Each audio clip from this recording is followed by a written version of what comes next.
Selamat sejahtera kepada cikgu dan rakan-rakan sekalian. Hari ini kumpulan kita nak present tentang tema Zaman Penjajahan Jepun.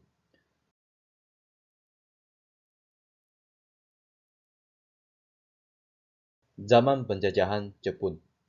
Pemerintahan Jepun di Tanah Melayu dilaksanakan secara bercorak tentera selama 3 tahun 8 bulan. Penjajahan ini ialah satu perubahan antara pemerintahan daripada orang putih kepada pemerintah Jepun. Kebangkitan Jepun bermula dengan pemerintahan Maharaja Mikado Meiji yang mana melaksanakan pemulihan Meiji untuk menekankan pemodenan Jepun dan perindustrian. Salah satu faktor perluasan kuasa Jepun adalah masalah ekonomi di Jepun. Penduduk Jepun yang bertambah telah menyebabkan kekurangan tanah pertanian. Mereka juga menjual hasil industri di kawasan baru yang telah dijajah. Pentadbiran Jepun telah dilaksanakan di Tanah Melayu, Sarawak dan Sabah. Dasar pemerintahan Jepun dibahagi kepada pentadbiran pusat dan pentadbiran wilayah. Pentadbiran Singapura telah diasingkan daripada Tanah Melayu, manakala negeri Perlis, Terengganu dan Kedah telah diserahkan kepada Thailand. Banyak dasar-dasar pemerintahan Jepun tanpa menjaga kebajikan penduduk setempat. Sebagai contoh, Jepun telah mengeksploitasi ekonomi Tanah Melayu untuk perindustrian dan peperangan Jepun.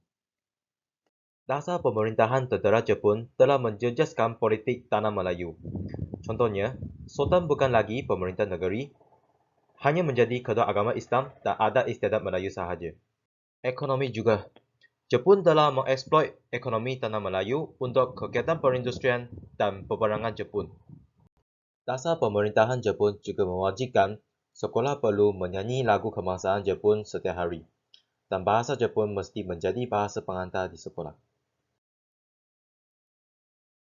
Pada peringkat awal, kebanyakan penduduk Melayu tidak menentang dan mengalu-alukan kedatangan Jepun. Hal ini demikian kerana penduduk terpengaruh dengan slogan yang digunakan oleh Jepun iaitu Asia untuk orang Asia dan rasa ingin mendapatkan kemerdekaan.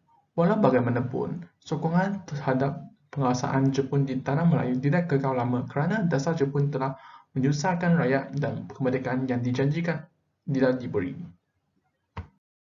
Orang Cina juga terlibat dalam gerakan anti-Jepun iaitu MPAJ, dan orang Cina juga dilayan dengan kasar, dan sesetengah orang juga dibunuh oleh tentera Jepun. Selain itu, ada orang sokong Jepun kerana mereka perlu menyelamatkan nyawa mereka. Orang India diberi layanan yang baik daripada tentera Jepun kerana orang India nak kerjasama dengan Jepun untuk mengusirkan British di India. Mereka juga menubuhkan Liga Kemerdekaan India.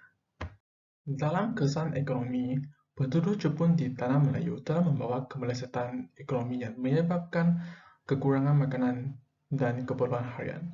Penduduk tempatan juga menjadi sengsara kerana harga barang keperluan meningkat. Hai, nama saya Suhan. Untuk kesan pemerintahan tentera Jepun di Tanah Melayu dari segi politik, Jepun berjaya mendapatkan kepercayaan penduduk tempatan untuk membebaskan mereka daripada penjajahan. Mereka menggunakan slogan Asia untuk orang Asia yang mempengaruhi pemikiran penduduk tempatan untuk menolak penjajahan barat. Namun, Jepun gagal memberikan kemerdekaan seperti yang dijanjikan dan ini menyebabkan parti politik seperti MPAJ dan AWAS ditubuhkan untuk memperjuangkan kemerdekaan Tanah Melayu. Dari segi sosial, kebanyakan penduduk terpaksa menjadi buruh paksa. Mereka tidak menerima gaji tetapi hanya diberi makanan sekadar. Sebagai contoh, seramai 70,000 penduduk terlibat dalam pembinaan jalan kereta api maut yang sepanjang 724 km. 1/3 daripada mereka terkorban dan surat tunjuk sebab diminta daripada mereka yang tidak hadir untuk bekerja. Kemudahan kesihatan penduduk tempatan juga terjejas kerana peperangan dan ini menyebabkan wabak penyakit merebak. Situasi ini juga bertambah teruk apabila bekalan ubat dirampas oleh tentera Jepun untuk kegunaan mereka sendiri. Secara kesimpulannya, pada 9 Ogos 1945, tentera bersekutu menggugurkan bom atom di Hiroshima dan Nagasaki di Jepun dan ini menyebabkan Jepun terpaksa menyerah kalah tanpa syarat pada 15 Ogos 1945. dan ini juga memaksa ketua tentera Jepun untuk menyerah diri kepada tentera bersekutu di Majlis Pemberendaran Singapura. Terima kasih.